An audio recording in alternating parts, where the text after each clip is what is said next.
Fala galerinha, estamos aqui para poder ver essa matéria maravilhosa que é lógica de programação.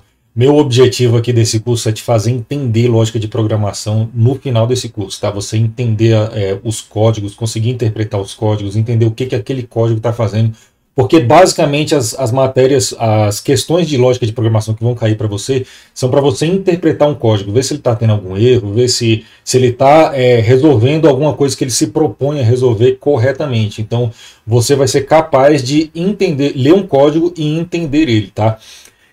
Lógica de programação, ela vai ser diferente das outras matérias que você está estudando aí para o seu concurso, porque com lógica, ela parece no aspecto de escrita, você vai ver que quando você estiver codificando ali, ela vai se assemelhar muito à matemática, ela tem algumas regras ali, questão de precedência, as coisas têm que estar no seu local certo para poder funcionar. Um pouco também com o português, né, que tem a questão de uma sequência lógica ali, que você tem que obedecer uma regra gramatical ali da linguagem de programação. Mas a semelhança da matemática é o seguinte, tanto na maneira da escrita, que você vai ver que vai se assemelhar às vezes você montar uma fórmula matemática ali, como também é mais fácil você aprender lógica de programação colocando em prática. Se você pega aí, por exemplo, raciocínio lógico, que é uma parte da matemática, né? Raciocínio lógico matemático, ou sei lá, estatística, ou outra disciplina aí que envolva matemática, essa disciplina você só aprende se você pegar o papel e caneta ali e começar a resolver as questões ali, botando em prática o seu cérebro para poder aprender aqueles cálculos ali, aquelas fórmulas, aqueles operadores, como é que eles funcionam, né? Com lógica de programação é a mesma coisa. Se você não utilizar de um ambiente de programação para poder programar e colocar em prática o que eu estou te ensinando aqui, vai ficar muito mais difícil de você aprender lógica de programação. Por quê? Você vai começar a utilizar dessa matéria aqui como você estuda algumas outras matérias que é mero decoreba. Tem muita matéria que você estuda aí que é decoreba. Lógica de programação não. Você precisa entender. Você precisa desenvolver um raciocínio lógico. Você vai ver que até para a sua vida, muita coisa você vai estruturar até logicamente depois que você entender lógica de programação. Você começa a ver as coisas assim como etapas, o que você tem que fazer para isso dar certo. Você tem que começar aqui, fazer isso aqui, fazer aquilo outro. Você começa a estruturar logicamente o seu raciocínio para outras coisas na vida. Então, para poder pegar esse raciocínio lógico, você precisa programar. Eu não estou pedindo para você montar um sistema complexo, eu estou pedindo para você pegar pequenos desafios. A partir do momento que eu estou te ensinando os comandos aqui, eu vou te mostrar uma maneira de você, já nos slides à frente, vou estar mostrando uma maneira de você estar colocando em prática todo o comando que eu estiver te ensinando aqui, tá? Tanto é que essa maneira que eu estou te ensinando foi o jeito que eu montei esses slides aqui, para você ter certeza que eu estou te ensinando uma coisa que vai funcionar quando você testar aí, esses slides que eu montei aqui foi todo utilizando esse sisteminha virtual aí, para programar, entendeu? Então, vou estar te mostrando aí um sistema online para você estar programando e vendo o resultado da programação. Se eu te ensinei uma coisa, você testou lá e não funcionou, provavelmente você cometeu algum erro de digitação aí ou na estruturação do seu código. E aí que entra o aprendizado. Programar é muito disso, é de você errar, aí você, puxa, esqueci ali de fechar um parênteses, esqueci de fechar umas aspas ali, e aí você vai educando o seu cérebro a se acostumar com essas regras. E na hora que você pegar um código ali na sua questão de prova, você já vai conseguir entender ele facilmente. Se tiver alguma coisa estranha, você vai falar assim, opa, tá faltando alguma coisa aqui, um parênteses fechado, umas aspas, alguma coisa. Você já vai educar seu cérebro a analisar código, tá? Outra coisa que eu queria falar para vocês, a matéria que eu estou pegando aqui, eu estou te ensinando lógica de programação e eu preciso que você faça essa prática para você poder aprender a lógica de programação. Só que a nossa prática aqui nos slides vão ser com questões de concurso, porque o nosso curso aqui é voltado para concursos. Então, a nossa parte prática é com questões, mas eu te peço que você te reserve um tempinho aí para poder fazer esses pequenos desafios e programar o que eu estou te ensinando aqui, tá? Então, você está se preparando para, se no seu concurso cair lógica de programação, você saber responder puramente lógica de programação, ou se você tiver muito provavelmente você vai ter uma linguagem de programação na sua prova, e algumas questões de programação com a linguagem, por exemplo, Python, Java, PHP, o que quer que seja, nem sempre ela está cobrando só os recursos da linguagem. Às vezes ela te bota um código que não tem nada ali que está errado no código. O que ele quer é só que você interprete a lógica daquele código, para ver se aquele algoritmo está fazendo algo correto. Então, você vai precisar de utilizar a lógica de programação para responder esse tipo de questão, tá bom? Então, vamos para a nossa aula. Antes de começar a nossa aula, eu quero me apresentar. Esqueci de me apresentar aqui. Eu sou o professor Júlio Leitão. Eu sou formado em Ciência da Computação, tenho pós-graduação em Governança de TI. Tenho aí 15 anos de mercado. Comecei trabalhando como desenvolvedor mobile, né? Era dispositivos embarcados. Programava na época que nem existia smartphones, professor tá velho. Os smartphones, os celulares chegavam da Coreia, a gente corrigia os bugs ali, eu e minha equipe, customizava para o operador e mandava para as operadoras venderem, né? Depois comecei a trabalhar com o sistema desktop, desenvolvi um sistema aí para telecom, e já era C++, o primeiro era C, depois foi para C++, e depois eu comecei a trabalhar no serviço público, como um analista de sistemas, que eu já fazia uma parte de levantamento de requisitos, modelagem de banco de dados e um gerenciamento de uma equipe. Nesse momento que eu entrei em contato com o serviço público, eu criei uma paixão que eu desejo a você também criar essa paixão quando você passar no seu concurso. Que o produto que você está desenvolvendo ali, o sistema que você está desenvolvendo, ele não está somente ajudando aquela organização, aquela empresa que você está trabalhando. Na verdade, ele está ajudando milhares de pessoas. Então, o seu produto fica muito mais nobre, o resultado do seu trabalho fica muito mais nobre. Isso te motiva muito mais a trabalhar cada dia. Você vai ter muita dificuldade, porque trabalhar com TI é tiro, porrada e bomba o tempo todo. Então, isso com certeza vai ser uma motivação. Espero que você encontre essa motivação em você também quando você estiver trabalhando, tá? Depois do MEC, eu comecei a trabalhar como coordenador de projetos, gerenciando uma equipe ali já voltada a metodologias ágeis. Depois eu foquei mais ainda no gerenciamento ágil, sendo Scrum Master com outra empresa, e agora eu voltei ao serviço público como gerente de projetos na Secretaria de Governo Digital do Ministério de Gestão e Inovação. Trabalho num programa muito interessante aí, que é o Startup Gov.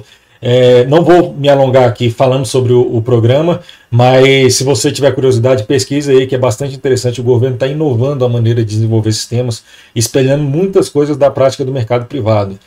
É isso, vamos para a nossa aula, que a gente já tem muita coisa para falar aqui.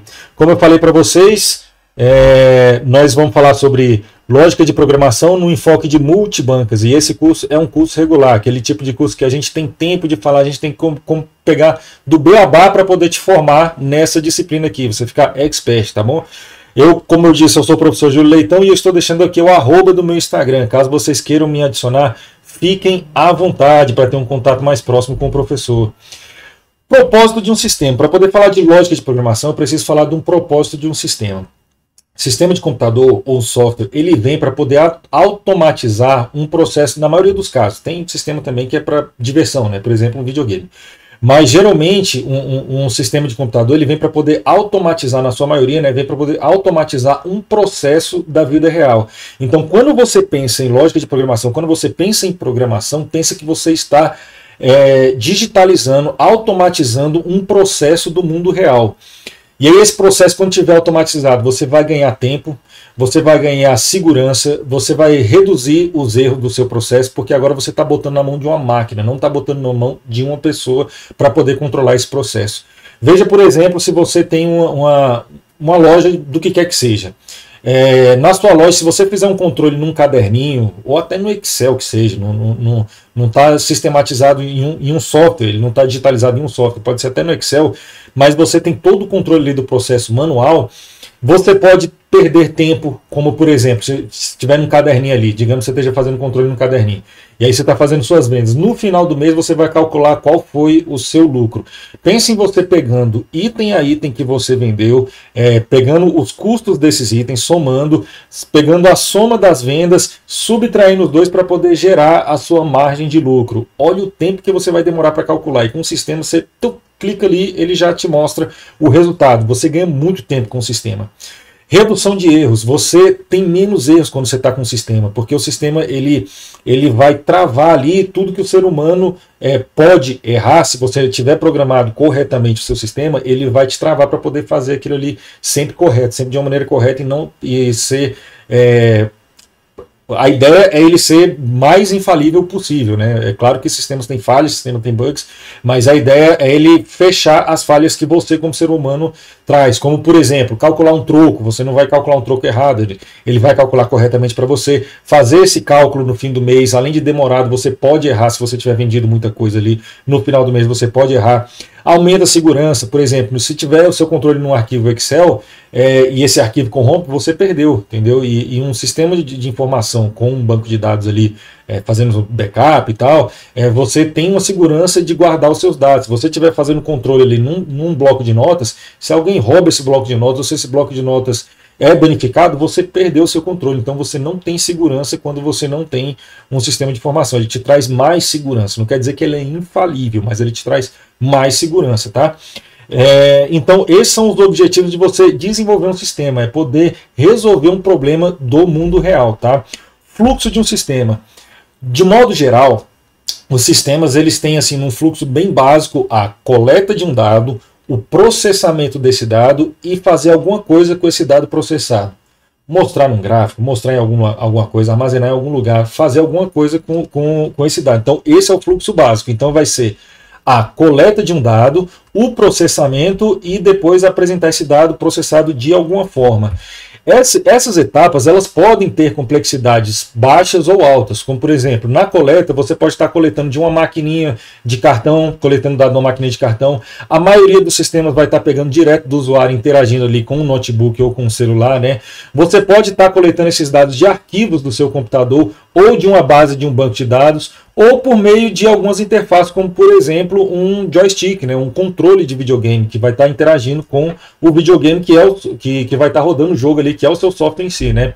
O processamento também vai ter seus diversos níveis de complexidade. Então pode ser um processo simples de só tratar um dado ali e uma formatação e mostrar. Pode ser um processo mais complexo de um controle de um fluxo ali por exemplo, de uma loja, de uma validação, de você conversar com outro banco e assim, ou, por exemplo, está realizando cálculos complexos. Digamos que você tem um sistema de engenharia e aí você tem dentro do seu sistema, você tem que controlar o fluxo de validação das compras dos materiais que vão ser alocados para um certo projeto, e aí esse sistema já pode também fornecer cálculo do seu projeto, tendo derivado, integral, tudo ali para o engenheiro, facilitar a vida do engenheiro. E além disso também a saída também pode ser diversificada, cada uma com a sua complexidade. Você pode estar mostrando somente um relatório ali na sua tela, ou você pode estar mostrando uma lista, ou você pode estar sendo só um chat, né, mostrando só um bate-papo ali. Então você tem complexidade nas três etapas, tanto na coleta, como no processamento, como na saída. Eu vou te dar um exemplo aqui simples desse fluxo, tá? Digamos que eu venha coletar um dado que seja a data de nascimento de um camarada aqui, que seja, por exemplo, dia 7/5/2003. E aí eu vou fazer um cálculo de subtrair o dia de hoje por essa data para poder dar algumas informações. Informações essas que são: você tem 20 anos, 6 meses e 17 dias, você tem tantos dias, você tem tantas horas de vida, você tem tantos minutos de vida e faltam tantos dias para o dia do seu aniversário. Veja que eu coletei o dado da data de nascimento dele, fazendo cálculos com o dia de hoje e a data de nascimento, eu forneci uma série de saídas aí para ele. Então é a coleta do dado, o processamento e a saída.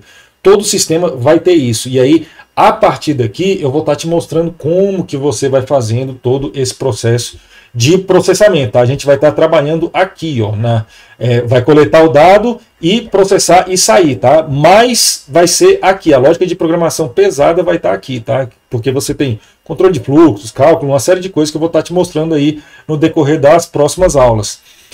Por que programar? Por mais que pareça, às vezes você pode pensar que um computador é inteligente, mas por causa das inteligências artificiais aí que tem aí, mas não, um computador ele é burro, ele sabe fazer algumas coisas por padrão de fábrica, mas ele não tem inteligência para você, por exemplo, conversar com ele em linguagem natural, falar assim: computador, eu preciso de um programa para fazer o controle da minha lojinha aqui, aquele programa que a gente acabou de comentar. Preciso de fazer um programa para fazer o controle da minha lojinha. Na minha lojinha eu vendo isso e aquilo, os produtos são dessa forma aqui. Pronto, você falou para o computador e ele sai com um sistema bonitinho para você, com a interface linda, tudo prontinho. Não, ele não faz isso ainda, tá? Por mais que as inteligências artificiais estejam bastante avançadas, mas o computador ainda não tem inteligência para poder substituir o programador. Quem dá a inteligência do computador, quem dá a inteligência do sistema, vai acabar sendo o programador que está desenvolvendo aquele sistema, tá? A equipe, no modo geral, né? Porque você tem o analista de requisito que vai levantar os negócios e o programador que vai dar a solução técnica ali, né? Diversos outros atores aí. Então, como que eu faço para poder ensinar o computador a fazer as coisas? O computador, a linguagem que o computador entende, assim, de mais baixo nível, falando assim genericamente, ele vai conversar somente uma linguagem binária, ele vai entender operações matemáticas elementares ali, controles ali de leitura, escrita de memórias, algumas instruções de máquina para poder trabalhar com o hardware dele, tá? E isso vai ser o que é chamado de linguagem de máquina, tá? A linguagem de máquina engloba essas características aqui. Agora, linguagem de máquina, pense eu conversar com o computador para poder ensinar ele a fazer alguma coisa trabalhando com binário. Eu vou te dar um exemplo simples aqui, ó. Vou imprimir essa frase aqui, Olá, Padawan, em binário. Olha como é que seria. O O seria essa sequência de 0 e 1, o L seria essa sequência de 0 e 1, o A e assim por diante. Tudo isso aqui seria para escrever o Olá, Padawan. Agora imagina eu tendo que pegar aí, decorar todo esse alfabeto aí e diversos caracteres em binário e ensinar o computador como é que eu faço o meu processo do mundo real. Cara, seria impossível. Ia demorar, para não dizer que é impossível, mas assim, ia demorar anos para poder resolver um problema simples, entendeu? Então, você não utiliza linguagem de máquina para poder ensinar o computador, mas você precisa dar instruções para ele para poder fazer o que o seu processo do mundo real faz, digitalizar aquele processo. Como é que você vai fazer isso? Utilizando linguagens de programação. Alguns cientistas da computação, estudiosos, montaram linguagem de programação, e aí você vai ter um camaradinho ali no meio que já vou te explicar, que é o que vai fazer a tradução da linguagem de programação, que é uma linguagem mais fácil, para uma linguagem de máquina, que aí ele vai traduzir os comandos ali que eu te falei que tem numa linguagem de máquina, ele vai pegar a linguagem de programação e fazer o equivalente ali à linguagem de máquina e entregar para o computador para ele poder executar o seu programa, fazer o seu programa rodar aquilo que você está querendo ensinar o computador para fazer, tá bom? Então, linguagem de programação são um conjunto de comandos com uma linguagem mais compreensível para o programador. E ele tem regras muito rígidas, muito rígidas. Pensa no seguinte: você vai estar utilizando uma linguagem de programação para conversar com o computador. É como se você estivesse ensinando um gringo a fazer alguma coisa. Digamos que você esteja ensinando um americano a fazer alguma coisa, a sua lojinha, a cuidar da sua lojinha. E aí você vai ter que aprender a falar inglês com esse americano para você poder ensinar ele o processo aí da sua lojinha de venda aí, né? Só que lembra que eu te falei que o computador ele é burro? Ele não tem uma inteligência assim avançada ali dentro dele. Quem dá a inteligência é você que está programando.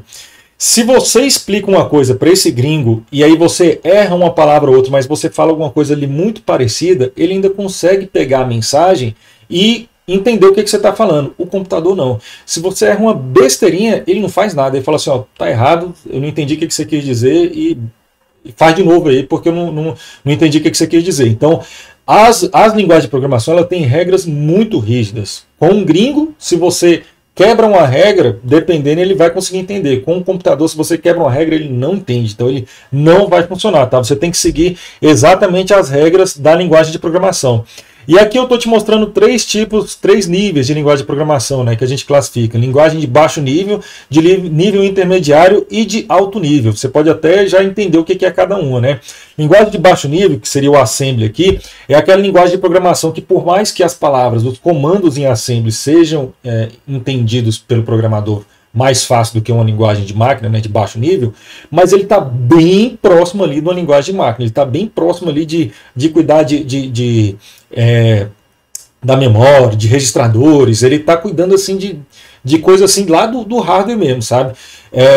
A linguagem de nível intermediário, que nós temos aí, por exemplo, C, C++, ela já é uma linguagem que tem um nível um pouco mais próximo da nossa linguagem natural, só que ela ainda tem características ali de um controle ali de máquina ainda, sabe? De um controle próximo ali ainda da linguagem de máquina, só que não tanto quanto o assembly, mas ela já tem um nível um pouco maior, mas ela ainda tem um certo controle de memória ali, tá? Pra você ter que ficar se preocupando. Já uma linguagem de alto nível, como por exemplo Python, PHP, Java, JavaScript, elas são linguagens que se aproximam muito mais da nossa linguagem natural, tá? Claro que você não vai fazer uma escrita livre. Escrita livre seria a inteligência artificial lá que eu te falei, que você vai falar assim, o computador me dá um programa que faz tal coisa, ele te entrega. Não, ele tem a regra, é uma linguagem mais fácil da gente entender, a gente consegue entender melhor, só que ainda tem uns comandos bem delimitados, tá bom? Para você poder explicar para o computador como é que funciona o seu processo.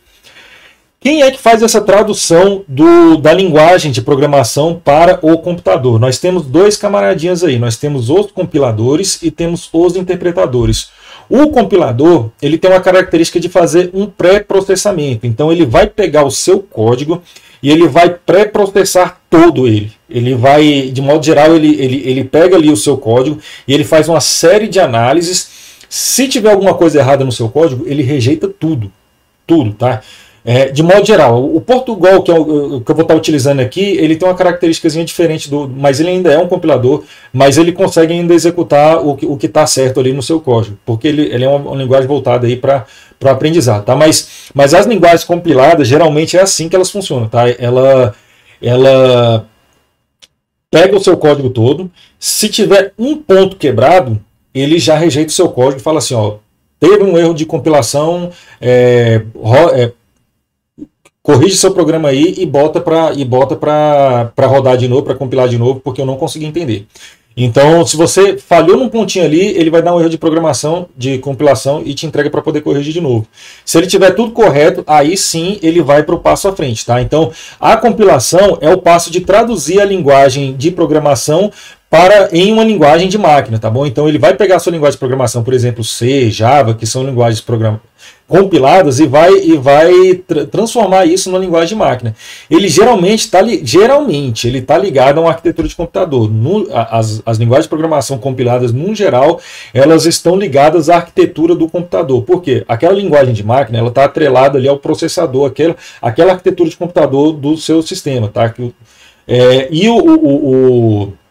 O compilador, ele vai funcionar para aquelas arquiteturas específicas. Então, por exemplo, você está rodando no Windows lá com uma configuração X lá, ele vai ter um compilador específico. Se você rodar no Linux, é outro compilador que vai estar rodando ali, tá? Agora, assim, e aí no final, por isso, ele acaba não tendo tanta equivalência entre diversas plataformas. Você precisa de um compilador para cada uma, tá? Isso de modo geral, porque, por exemplo, no Java, o compilador ele vem para poder gerar um bytecode independente da sua plataforma que vai rodar numa máquina virtual, que é a Java Virtual Machine, né? E aí ele vai gerar isso aqui, ó, que é o bytecode. Então, todo compilador ele vai gerar um executável, que aqui, por exemplo, quando você está falando do C, do C++, ele vai gerar um binário, no Java é um bytecode, e aí você tem outras opções de saída, como, por exemplo, o arquivo de objeto, né? Um arquivo objeto. Mas então, resumindo, seu compilador, ele vai pegar o seu código, vai interpretar ele, vai ver se ele tem algum erro ali. Se tiver um erro, ele rejeita. Se não tiver, ele compila, faz a tradução para a linguagem de máquina e vai gerar um executável para o seu computador. Geralmente para a arquitetura do seu computador, tá?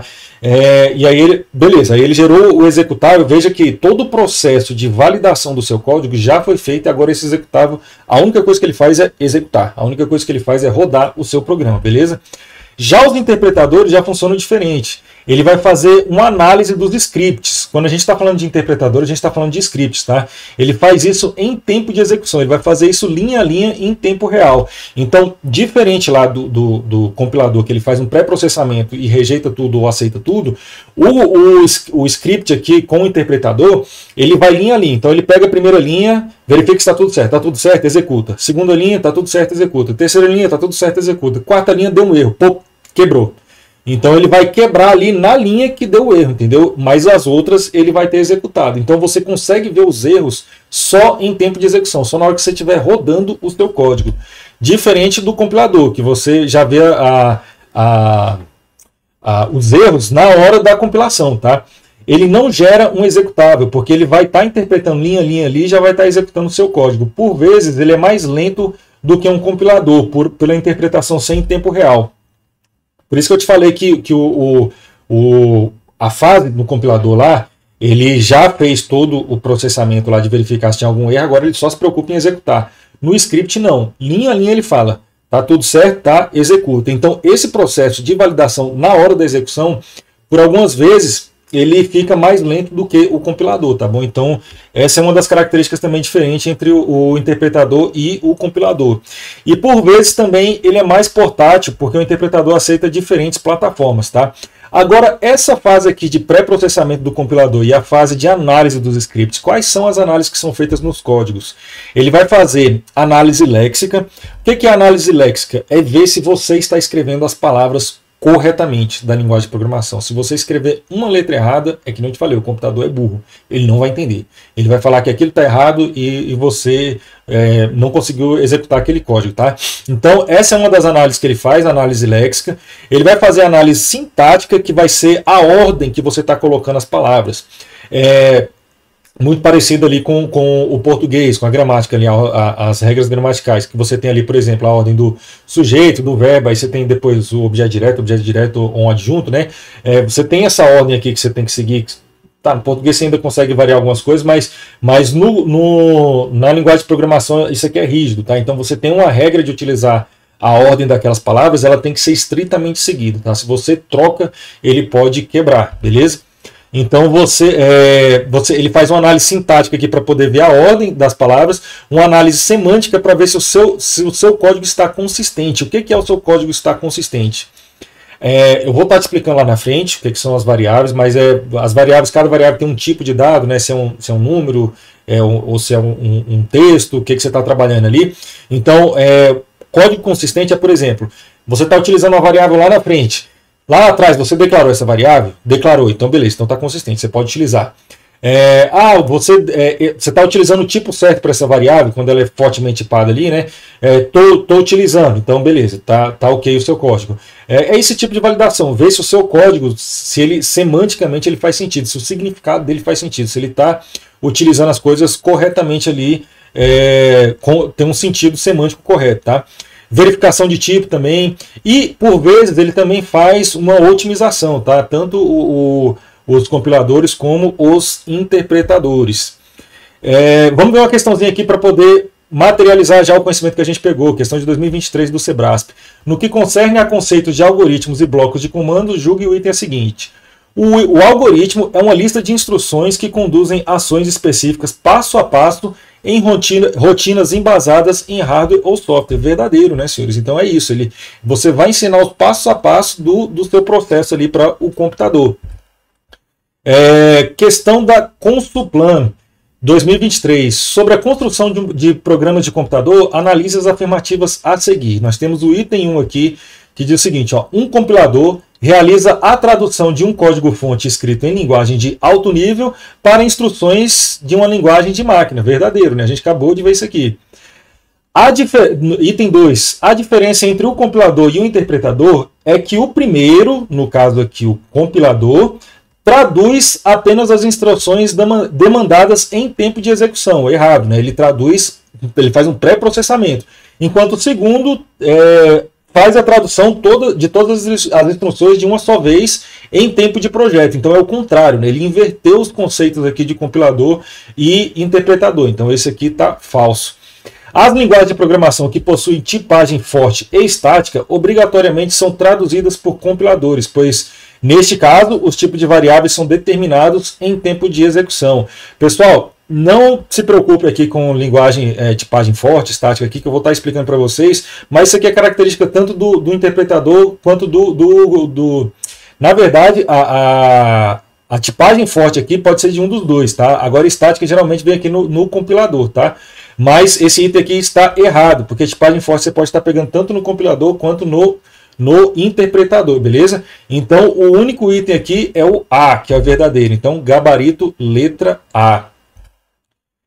Pessoal, deixa eu só avançar mais um pouquinho aqui. Vamos falar um pouco sobre a linguagem de programação que eu vou estar utilizando com vocês. Nós vamos estar trabalhando com o Portugal, tá? Portugal é uma linguagem baseada em português para tirar aquela carga do inglês das linguagens que tem de mercado. Então você vai ter um esforço cognitivo um pouco menor, porque você vai praticamente estar se preocupando aí só em aprender lógica de programação. Portugal foi justamente feito para ensinar lógica de programação para falantes em português, para as pessoas que trabalharem com sua língua nativa para aprender lógica de programação. Então, com Portugal, você não vai desenvolver aí um sistema robusto, um sistema com interface linda, tá? A gente vai estar trabalhando aí com tela preta, porque nosso objetivo aqui é te ensinar lógica de programação. Então, todo o código que você vai estar rodando ali vai ser num promptzinho ali embaixo, que eu vou estar te mostrando já aqui, em tela preta, beleza? Ele tem característica de ser simples. O foco dele é ensinar lógica de programação, uma sintaxe próxima de português, que não te falei. E eu estou te ensinando alguns termos aqui, porque pode cair na sua prova e você ficar perdido, tá? Então, não tô te ensinando termos aqui à toa, mas você vai estar utilizando a IDE, que é a Integrated Development Environment, né? Em português seria Ambiente de Desenvolvimento Integrado, que é um ambiente que você tem para poder programar. Geralmente você instala no seu computador um ambiente desse para poder começar a programar. Ele vai te fornecer aí um editor de código, que é esse espaço aqui, ó. Um compilador e interpretador, no caso do Portugal é o compilador, então ele é uma linguagem compilada.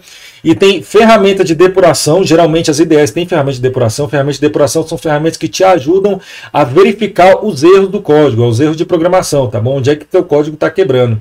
E controle de versão. Controle de versão é tipo assim, ó, digamos que hoje você faz seu sistema ali, que tem uma regra de negócio, aí você implementou aquela regra, beleza. Aí amanhã essa regra evoluiu. E aí você tem que pegar aquele código e editar para poder ele se adequar a essa regra nova.